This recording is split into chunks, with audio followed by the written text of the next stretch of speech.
Hi, miss. Miss, naiisip mo ba ang naiisip ko? Ha? May isip ka, kuya? Miss, may kasama ka? Wala.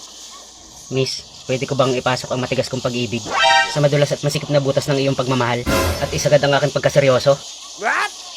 Handa akong iputok at isabog sa loob ng iyong puso ang aking mainit na katas ng pagsuyo.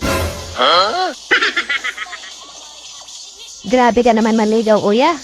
Salita mo pa lang para maabuntis na. Dahil ang pag-ibig ko sa iyo parang kagat ng lamok, hindi mo mararamdaman pag hindi tinusok. Bastos.